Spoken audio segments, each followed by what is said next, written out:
Washington State enacted the Keep Washington Working Act in May 2019, establishing a comprehensive framework that fundamentally reshapes how state and local agencies interact with federal immigration enforcement. The legislation emerged from the recognition that immigrants constitute approximately 1 in 7 Washington residents and represent over 16% of the state's workforce, making significant contributions across agriculture, technology, healthcare, construction, and hospitality sectors. The Act operates on a foundational principle.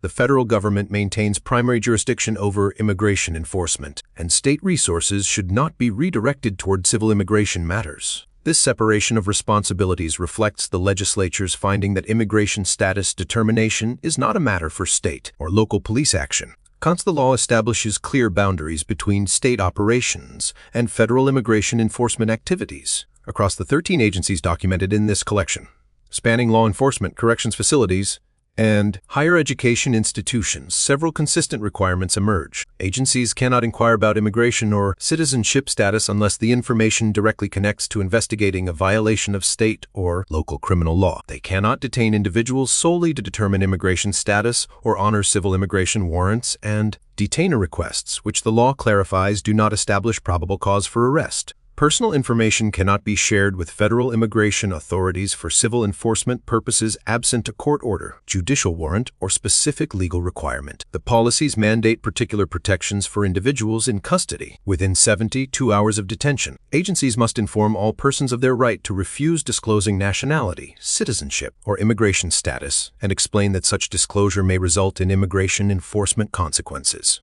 If federal immigration authorities seek to interview someone in custody about non-criminal matters, agencies must obtain informed written consent, providing explanation in languages the individual understands. The consent form must explicitly state that interviews are voluntary and that declining carries no penalty. Special provisions address victims of crime through the U-Visa and T-Visa certification process. Annual reporting to the Office of Crime Victims Advocacy tracks requests, approvals, denials, and withdrawals. These victim-centered provisions recognize that effective law enforcement depends on community trust and cooperation regardless of immigration status, ensuring that all residents can report crimes and, within 14 days, a victim faces federal removal proceedings. Agencies must process these certifications within 90 days of request or assist investigations without fear of immigration consequences.